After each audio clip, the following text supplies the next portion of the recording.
right. Well, the Browns lose again. Shocker. We all should have expected this. But yeah, the Browns lose. I'm not even going to put up pain banner anymore because there's literally no reason, because it's kind of obvious that the Browns just aren't it. So we'll talk about it after this.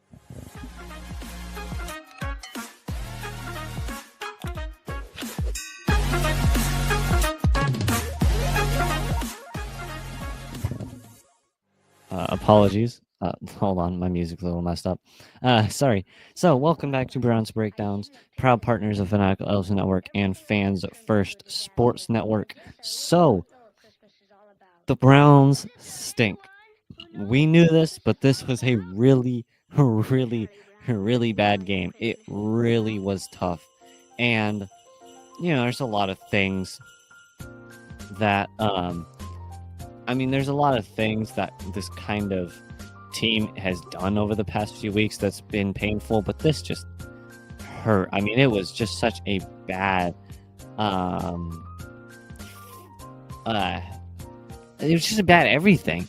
I guess I clearly can't talk, but it just was bad everything. We couldn't run, we couldn't pass, we couldn't play defense, we couldn't do anything. It was so awful. It would just hurt every part of my soul. And the defense wasn't very good. The offense wasn't very good. The offense sucked. It was just a bad game.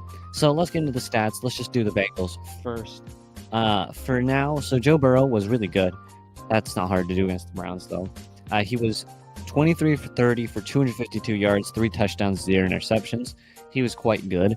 Chase Brown was 18 for 91 and 0 touchdowns. Running the game wasn't exactly like the most important thing that game, but they did it all right. Joe Burrow was 2 for 19 on the ground as well. Jamar Chase was their leading receiver. He was 6 receptions for 97 yards. It keeps like glitching out. Yeah, there we go. 6 receptions for 97 yards and 1 touchdown. T. Higgins was 8 for 58 and a touchdown. And I want to say how to say this guy's name. Andre Iosivas, I think is how you pronounce it, was 3 for 53 and 1 touchdown. And then they had a few other guys, but not anyone like crazy, any other crazy stats. So Jordan Battle was the responsible for an interception. That's an interesting name. Joseph Osai was responsible for a sack. Where's the other sack? They had Trey Hendrickson with a sack, Chris Jenkins Jr. with 2 sacks, McKinney Jackson with another sack, Geno Stone with an interception. So that was and Cade York plays for the Bengals. Almost said the Broncos. The Bengals. So that's kind of like a return to Cleveland moment thing. Yeah. It wasn't anything crazy. It was pretty average kicker play. It wasn't like anything wild. But it was a little interesting that seeing him come back. But yeah, so that was the Bengals stats. So the Browns now, the Browns stats were just awful. DTR was 20 for 34 for 157 yards and 2 interceptions. He was not good. Jerome Ford was 11 for 92 and 1 touchdown. He was actually pretty good. He wasn't great, but he was pretty good, Jerome Ford. Dorian Thompson-Robinson had 9 for 49 on the ground as well. David Njoku was your leading receiver. I said he might not play, but he ended up playing. He was 8 for 66. Jerome Ford was 5 for 39. Elijah Moore, 2 for 21. Jerry Jeudy, 2 for 20. And then Jordan Akins, 1 for 8. And Pierre Strong Jr., 2 for 3. Pretty bad. Now, of course, it was only bad receiver numbers because our quarterback had bad numbers, so I don't blame the receivers very much, but it was not a good game. Defensively, Michael Hall Jr. had a sack. He was good. Myles Garrett had a sack. Grant Delpit had a sack, which was kind of crazy to see. Isaiah McGuire had a sack, and that was it. Team stats, we have the Browns were 273 total yards, which is very bad, to the Bengals 326. Browns only had 125 total passing yards, which is really, really bad, in case you're wondering. 125 is terrible, with Bengals having 210. We had 148 rushing yards, which was actually quite good. I think that's something that we did well that game, was run the ball pretty well. So we had more rushing yards than them with 148. We were 4.3 yards per play. They were 5.8 yards per play. That was a killer, was how many yards per play they were getting. 18 first down for the Browns, 21 for the Bengals. Now, we were not very good on third down, but neither were they. We were 3 for 12. They were 4 for 11, which is about a quarter. So that's not great. It's not terrible. It's perfectly average. We were 1 for 3, which is pretty bad. Let me rephrase. 25% on third down is not very good. We were 1 for 3 on fourth down. They didn't have any fourth down plays. We had 63 total plays. They had 56. We had 5 sacks allowed. They had 4. We were 5 for 41 in penalties. And the Bengals were 5 for 35. It was actually a quite good penalty game. We had one penalty. We had one fumble, so did the Bengals, but we had those 2 interceptions. And then time of possession, we had 29-12. They had 30-48. So that is your game stats. It was, again, like I said, a pretty bad game, but it just was it had a lot of, it just sucked. It just sucked. It was just a horrible game. There's not many ways you can phrase bad. Everything was bad. There was the quarterback play stinks. The running game was actually quite good, actually. The running game was not bad, but the running game wasn't great either. And then receiver, you can't really say receiver considering we have, we didn't have great stuff for the you can't really receive the ball if you only throw 158 yards total.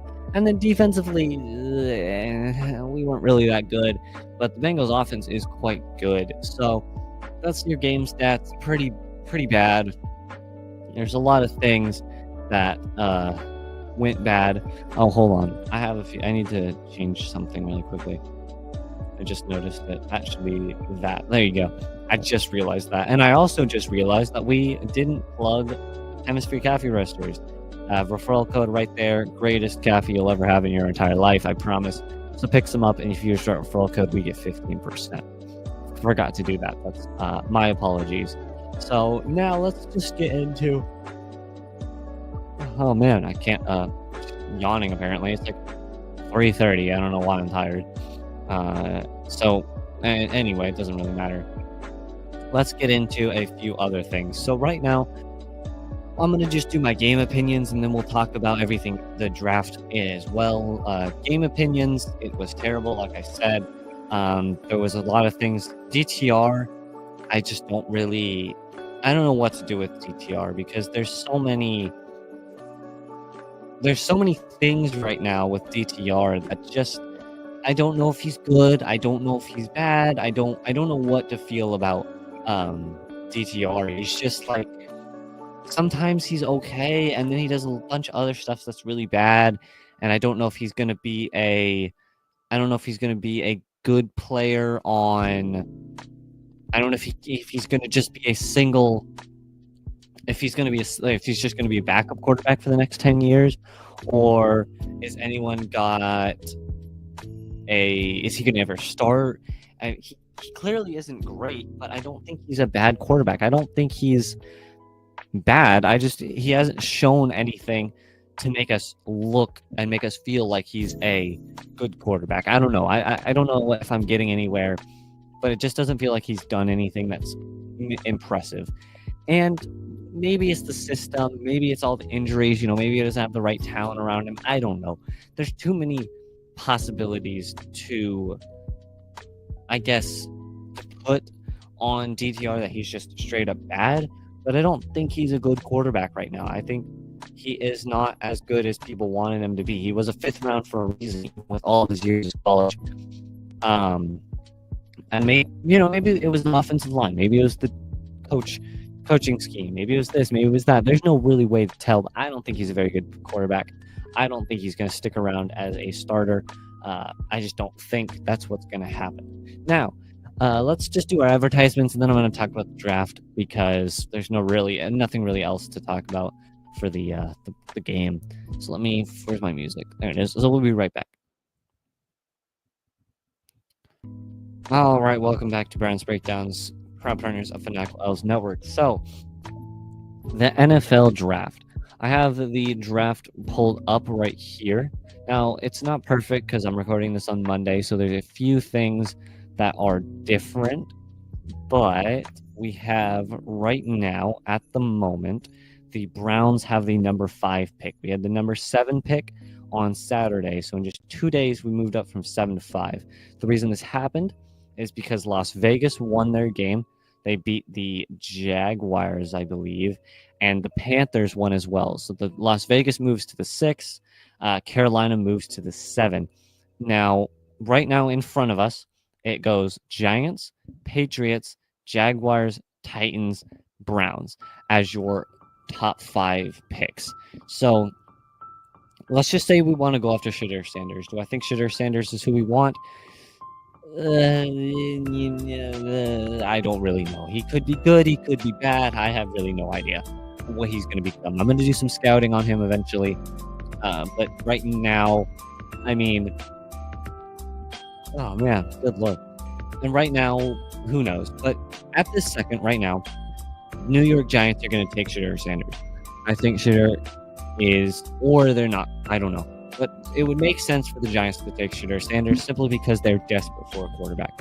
New England probably isn't going to take a quarterback this year because they just drafted one. Jacksonville, we'll see, because I don't know what they're going to do in Jacksonville, if they're going to draft a quarterback or not. Probably not, but maybe they will, maybe they won't, but I'm going to put them as a no. And then you've got the Titans, who also are going to draft Shadir Sanders. So you've got the Giants and the Titans right now, who are probably going to draft Shadir Sanders before the Browns. Now, of course, this is if we want Shadir Sanders. Like I said, I don't know if he's great. I don't know if he's bad. Right now, what I think, he is probably our best shot at a good rookie quarterback. I just don't know if we should just wait till next year or whatever. Who knows? But for simplicity's sake, I'm just going to pretend we all want Shadir Sanders, which I know some people don't. Some people do. Whatever. So the Giants are going to take him at 1 if they were, and then the Titans are going to take him at 4. So what do the Browns do? Well, if you want, you can root for right now. You want the Titans to win, and you want the Giants to win another game. Are the Giants going to win? Probably not. A big important thing about the Giants winning a football game is the Giants actually beat us. So since the Giants beat us, they have the tiebreaker over us, so that if the Browns and the Giants were competing for a spot, since the Giants beat us, we actually would move up. So the Giants winning, we do want the Giants to win another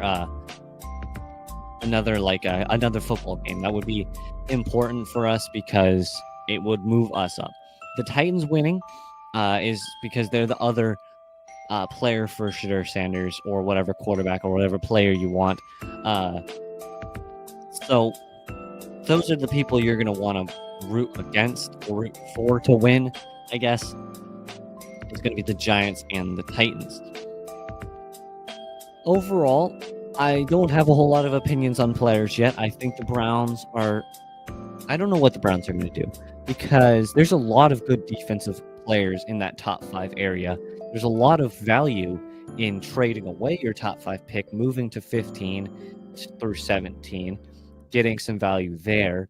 But there's a lot of things the Browns can do, and I don't know which one they're going to do. Personally, I think we should just stay at our pick and either pick a quarterback or pick up a defensive player, or maybe an offensive lineman. Probably not an offensive lineman, but a defensive player. I think we shouldn't trade away our picks. Maybe we will, maybe we won't. There's a lot of... Oh, man, I'm just yawning so much. I'm whatever. There's a lot of things the Browns can do, and that's good. There's a lot of opportunities for them. I just don't know if any of the opportunities are good or if any of the opportunities are bad. There's not really any sort of best case scenario, I guess, for the Browns to do right now in the draft, other than, pick a good player. But really, you don't have a whole lot of... I just lost my entire train of thought. Wow, I'm so good at this podcasting thing. I'm just built different, guys.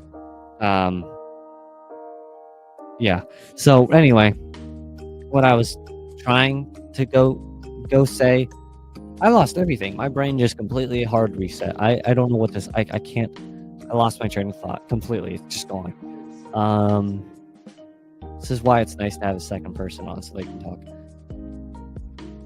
My brain is. I guess let's just talk about Shadur Sanders. Shadur Sanders. Anyway, I think right now what we should probably do is keep our pick. Crazy hot take. I have no idea. The thing is, there's like 6 good players, and then there's like nothing else. Like they go from great, then they go from great, and then they go to good, and then they go to average, right? There's no like 100 people who are all considered good. It kind of goes great, and it goes fine, good, whatever, and then it goes who knows what after that, right? So top 5, you're able to get one of the quote great players. Now there's a few great players. There's some defensive guys. There's a few guys there that you can look at who are going to be. Let me see. I want to make sure that this is correct. Yeah, there's Abdul Carter out of Penn State right now, who is considered. Would they have him the best player in the draft right now? This is ESPN, by the way. Then you've got Mason Graham out of Michigan, Will Johnson out of Michigan. Mason Graham is a defensive tackle. Will Johnson is a cornerback. Ashton Genty out of Boise State. He's a running back. And then Mikel Williams out of Georgia as an edge. And then you've got a few guys. That was weird. I don't know what that noise was. Then they've got Shadur Sanders, by the way, at number 9. So there's a lot of defensive players that you can pick up if you wanted to just avoid Shadur Sanders, right? There's a lot of people that you could pick up, or maybe you move to like 8 or 9 and pick someone up there. There's a lot of different possibilities. Now, I haven't done my scouting. I don't know exactly who we need to look at as the best players, but there's a lot of good defensive players, which I think is important. We still need defensive tackles. We still need offense. We still need a lot of things. There's not enough picks to fill it out. But I think right now what you're going to want to look at right now is the defensive tackle and offensive tackle, possibly edge, of course, realm of the draft right now. I think that's probably what the Browns are going to be looking at. Of course, they might possibly draft the Shadur Sanders. I don't know. I don't know where Shadur Sanders is going to be, but there's a lot of guys right now who are going to fall to you, right? Let's just say the Giants take Shadur Sanders. You've got New England, Jacksonville, and Tennessee taking Abdul Carter, Mason Graham, and Will Johnson. That leaves you with Mikel Williams. You still have Travis Hunter, by the way. This is just assuming that the New England takes the number 1, Jacksonville takes the number 2, and Tennessee takes the number 3 best players according to ESPN. You still have Travis Hunter, who I think is going to be amazing. I think he'll be a really, really good player. You still have people like Jalen Walker. Still have offensive tackles like Will Campbell and Kevin Banks. There's still people like Cam Ward if we're at 5, I'm not taking Cam Ward. I'm dropping back to 15 or 16. There's still a lot of good players for the Browns to take if they don't want to take a quarterback. So there's a lot of possibilities for the Browns, a lot of things they can do, and a lot of things they can't do. But for number 5, and there's still 2 more weeks, so we still have 2 more opportunities for teams like the Titans. One of the teams of the Titans and the Jacksonville Jaguars is going to literally, it is impossible for them not to fall out of their spot, right? Because the Titans and the Jaguars, if I'm not mistaken, are going to play each other next week. Yep, Sunday, December 29th, they will play each other. So one of these teams, whether it be the Jaguars or the Titans, is going to fall out of the spot. So hopefully, like I said, it's the Titans, so that because that knocks out another competitor for Shadur, assuming we want him. I don't know if we do. And then you've got the Giants, who probably won't win another game. You've got New England, who lost to the Falcons, if I'm not mistaken. Where's the game? Oh no, they lost to the Bills. That's right. They have the Chargers, which is possibly a win. Probably not though. And then the Bills again. So realistically, the only team you can expect to fall out is Jacksonville and Tennessee. But you just can't win another game. That's all. So that's all I have for you guys. I think I'm going to wrap it up here. Again, we have a lot to talk about in terms of draft coming up, a lot of things, but I hope you all enjoyed this episode. I will be back the 28th. Merry Christmas, everyone. I'm recording this on Monday, so have an amazing Christmas. I hope it's the best Christmas you've ever had. I hope everyone enjoys their Christmas. This is the last podcast with Christmas background music as well. I will be switching back to the old music on the 28th. Actually, maybe not. Maybe I'll give the 28th and the 31st another Christmas since it still is December. But anyway, whatever I do, I hope you guys have an amazing Christmas. I really do. Thank you all for tuning in. Have a great Christmas, and I will talk to you guys. That's the wrong one. Why did I switch off? I'm stupid. And I'll talk to you guys in the next episode. Peace. Oh, let me fix my music.